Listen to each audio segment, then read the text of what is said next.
आमिर लियाकत और जी न्यूज़ का काफ़ी पुराना टकराव रहा है, लेकिन आमिर लियाकत के अंदोनाक इंतकाल पर जी न्यूज़ ने इजहार अफसोस किया है। किस पाकिस्तान अंदाज के से बहुत आप भी मशहूर देखिए। और लोकप्रिय टीवी एंकर जो कि वहां के सांसद भी थे, उनका नाम है आमिर लियाकत।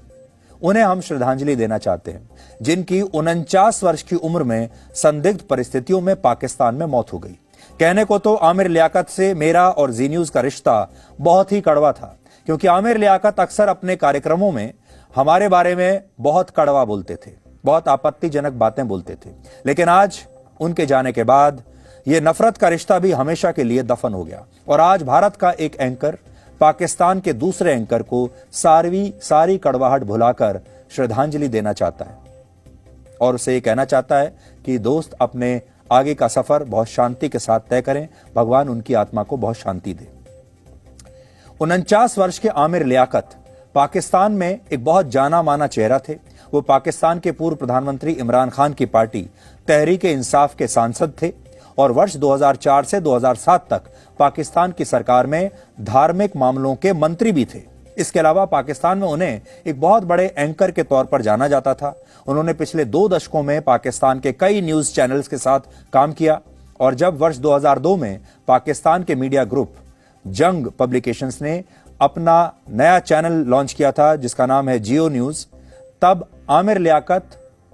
सबसे बड़े न्यूज एंकर माने जाते थे और उन्होंने आलिम ऑनलाइन नाम से एक धार्मिक कार्यक्रम भी शुरू किया था, जिसने उन्हें काफी लोकप्रियता दिलाई और यही वजह है कि अब पाकिस्तान में उनकी मौत एक नेशनल हेडलाइन बन गई है और उनकी मौत को लेकर कई तरह के दावे किए जा रहे हैं।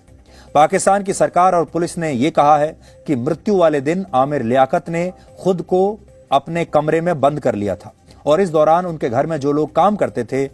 उन्होंने उनसे कोई संपर्क करने की कोशिश नहीं की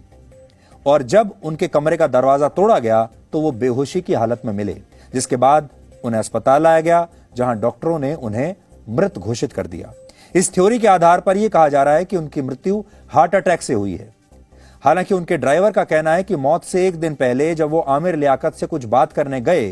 तो उन्होंने आमिर लियाकत को अपने कमरे में किसी से फोन पर बहुत जोर जोर से चिल्लाते हुए बात करते हुए सुना और इसलिए हो सकता है कि यह झगड़ा उनकी मौत का कारण बन गया हो।